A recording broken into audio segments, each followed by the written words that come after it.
കുറച്ച് ആളുകൾക്ക് മുൻപാണ് ഇന്ത്യൻ യുവത്വം ഏകദേശം 70 മണിക്കൂറെങ്കിലും ആഴ്ചയിൽ ജോലി ചെയ്യണം എന്ന പ്രസ്താവനയുമായി ഇൻഫോസിസിന്റെ സ്ഥാപകനായിട്ടുള്ള NR നാരായണമൂർത്തി വരുന്നത്.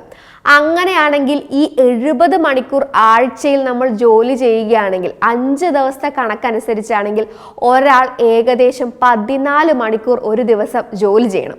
അതായത് രാവിലെ 9 മണിക്ക് ഇങ്ങനെ ജോലിക്ക് ചെന്ന് കയറുകയാണെങ്കിൽ 11 മണി വരെ അവിടെ തന്നെ അങ്ങനെ ഉണ്ടായിരിക്കണം.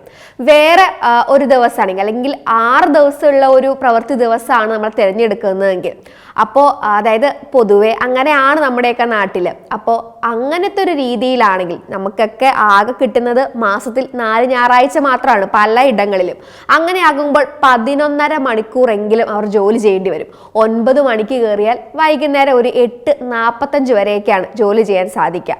അപ്പോൾ ആളുകൾ പറയുന്നത് ഈ പ്രായത്തിൽ ജോലി ചെയ്യേണ്ട എന്നൊക്കെ ആയിരിക്കാം. അതിലേക്ക് നമുക്ക് പിന്നീട് വരാം. പൊതുവെയുള്ള ആളുകളുടെ ഒരു സങ്കല്പം എന്ന് പറയുന്നത് കുറേ നേരം ജോലി ചെയ്യുന്നത് ഭയങ്കര പ്രൊഡക്റ്റീവ് ആയിട്ടുള്ള കാര്യമാണ്, അല്ലെങ്കിൽ അവർ ഭയങ്കര ക്രിയേറ്റീവ് ആയിട്ടുള്ള ആളുകൾ എന്തൊക്കെയോ അങ്ങനെയൊക്കെ ആയിരിക്കും ഒരു പക്ഷെ ആളുകൾ വിചാരിച്ചു വെക്കുന്നത്.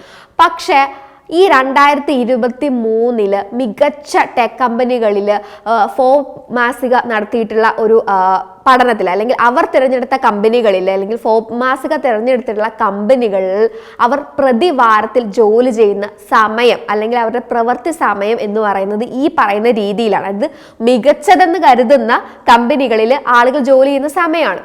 അത് ഈ പറഞ്ഞ പോലെ 2023 ഒരിതാണ്. സാംസങ് എന്ന് പറയുന്ന ഇലക്ട്രോണിക്സിൽ 45 മണിക്കൂറാണ് ഒരു വാരത്തിൽ ജോലി ചെയ്യേണ്ടത്, അല്ലെങ്കിൽ ഒരാഴ്ചയിൽ ജോലി ചെയ്യേണ്ടത്. മൈക്രോസോഫ്റ്റ്വെയറിൽ 40 മണിക്കൂറും ഗൂഗിളിൽ 40 മണിക്കൂർ, അതായത് പ്രതിമാസം അല്ലെങ്കിൽ പ്രതിദിനം 8 മണിക്കൂർ നോർമൽ. ആപ്പിളിൽ 40 മണിക്കൂർ, അഡോബിൽ 40 മണിക്കൂർ, ആമസോണിൽ 40 മണിക്കൂർ, MBMൽ 8 മണിക്കൂർ. അതായത് ഈ പറയുന്ന എല്ലാ കോർപ്പറേറ്റ് മികച്ചു നിൽക്കുന്ന പലയിടങ്ങളിലും ഒരിടത്ത് പോലും ഒരാൾ 50 മണിക്കൂറിൽ കൂടുതൽ ജോലി ചെയ്യേണ്ട അവസ്ഥ ഇല്ല എന്നതാണ് ശ്രദ്ധേയമായിട്ടുള്ള ഒരു കാര്യം. സാമ്പത്തികമായിട്ട് മികച്ച ലാഭത്തിൽ നിൽക്കുന്നു എന്ന് കരുതുന്ന കോർപ്പറേറ്റുകളിലൊക്കെ എടുക്കുന്ന ഒരു സമയമാണിത്. അങ്ങനെയൊക്കെ കണക്കാക്കുന്ന സ്ഥലത്താണ് നമ്മുടെ പല ഓഫീസുകളിലും, അത് ഇന്ത്യയിലേക്കൊക്കെ വരുമ്പോഴും ആളുകളുടെ ജീവൻ തന്നെ എടുക്കുന്ന പോലെ, ആളുകളെ സമ്മർദ്ദത്തിലാക്കുന്ന പോലെയൊക്കെ ഉള്ളൊരു ജോബ് സമയമായി മാറുന്നു, അല്ലെങ്കിൽ അത്തരത്തിലുള്ള ഒരു വർക്ക് കൾച്ചറായി മാറുന്നതും ഒക്കെ. ജോലി സ്ഥലത്ത് ആളുകൾ കുഴഞ്ഞു വീണ് മരിക്കുമ്പോഴും, രാവിലെ ബാങ്കിൽ 9 മണി മുതൽ 11 മണി വരെയുള്ള മീറ്റിങ്ങിൽ പങ്കെടുത്ത് അലക്സ് റെജിമാരെ പോലുള്ള ആളുകൾ ആത്മഹത്യ ചെയ്യുമ്പോഴും ഒക്കെ അവരുടെ കഴുത്തിൽ മുറുകുന്നൊരു ചങ്ങലയുണ്ട്. അമിത ജോലി ഭാരത്തിൻ്റെയും നഷ്ടമാകുന്ന ആരോഗ്യത്തിൻ്റെയും മാനസിക ബുദ്ധിമുട്ടുകളുടെയൊക്കെ ഒരു ചങ്ങല. സാധാരണക്കാരുടെ ശമ്പളം മാത്രമാണ് ജീവിതം, അല്ലെങ്കിൽ അതിന് മാത്രം പ്രാധാന്യം ആയി കാണുന്നൊരു സമൂഹമാണ് നമ്മുടെ ഉള്ളത്. കാരണം നമുക്ക് അല്ലാതെ ജീവിക്കുക എന്ന് പറയുന്നത് വളരെയധികം ബുദ്ധിമുട്ടുള്ളൊരു കാര്യമാണ്. അല്ലെങ്കിൽ അത്രമാത്രം ഒരു പ്രിവിലേജ് ഉള്ള ഒരു കുടുംബത്തിൽ ഒന്നും വരില്ലാത്ത ആളുകൾ വളരെയധികം ബുദ്ധിമുട്ടുകളാണ് ഇത്തരത്തിലുള്ള അമിതമായിട്ടുള്ള ജോലി സമയം കൊണ്ടും അല്ലെങ്കിൽ ഇത്തരത്തിലുള്ള വർക്ക് പ്ലേസിലുള്ള ടോക്സിസിറ്റി കൊണ്ടും ഒക്കെ അനുഭവിക്കുന്നത്. തൻ്റെ ജീവിതം നോർമലായി നടന്നു പോകുന്നതിന് വേണ്ടി വളരെയധികം കഷ്ടപ്പാടുകളാണ് ഇത്തരം ആളുകൾക്ക് സ്വീകരിക്കേണ്ടി വരുന്നത്.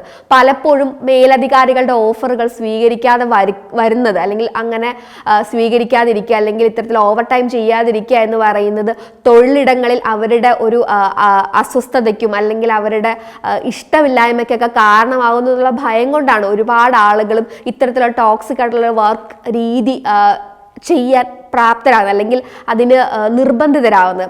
അപ്പോൾ സമൂലമായിട്ടൊരു മാറ്റം ഉണ്ടാവുക എന്ന് പറയുന്ന ആ വർക്ക് പ്ലേസിനും കൂടെ ഉള്ളൊരു കാര്യമാണ്.